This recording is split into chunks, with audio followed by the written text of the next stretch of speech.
Hey everybody, Bombuster72 here with the second installment of Security 101. This time I'm going to talk about performing vulnerability assessments. Now there are a couple of scenarios, but this is specifically geared towards your home and performing a vulnerability assessment on your house. Now it's a 5-step process and it's broken down into these steps. Identify critical assets. Identify threats. Look for vulnerabilities, perform corrective actions, and reevaluate. So let's talk about these individually. Identify critical assets. Now, these assets are going to be different based on if you're home or if you're away. If you're home, these critical assets are you, your kids, your family. These are things that you can't live without.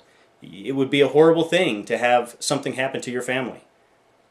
They are a critical asset. Now while you're away it changes and it's going to be those high dollar expensive items that are in your house, your firearms, also your private information. Your computers have lots of information on them and you don't want that information to get into the hands of bad people. So now that you've identified these critical assets, you need to look at threats and threats to these critical assets.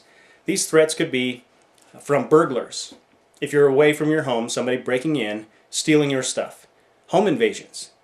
Also stealing your stuff, but you're home. And what are they going to do to you while you're there? Kidnapping. If you have children or a spouse, this is something you need to at least consider. It may not be something that is going to happen, but it could, for sure.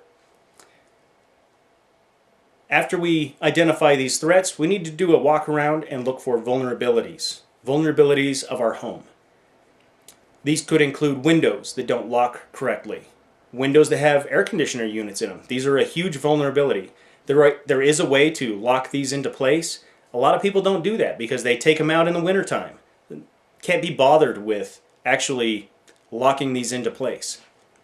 They're easy to knock out and climb right through that window.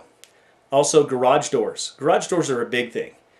A person can be sitting down your block with a spectrum analyzer, wait for you to leave, get the frequency that your garage door is operating on, plug that into a new transmitter, and open your garage door.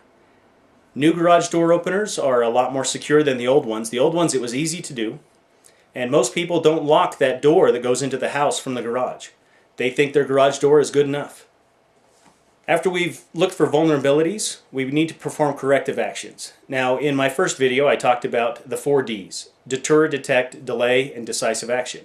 And that's what these corrective actions are for.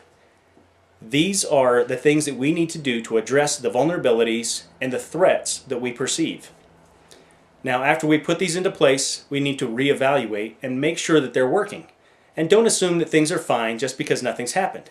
If we have new critical assets or there's new threats, we need to do another vulnerability assessment. It can be quick, it doesn't have to be a long, drawn-out process, a half hour, thinking about what the new threats are and how to address them. And we should be doing this continually. If we notice new threats and we come up with new corrective actions, we need to put them into place. Also, as technology improves, there are new corrective actions that we can put into place. So, to sum it all up, there are 5 steps to performing a vulnerability assessment. These are to identify critical assets, identify threats, look for vulnerabilities, perform corrective actions, and reevaluate and make sure these corrective actions are working.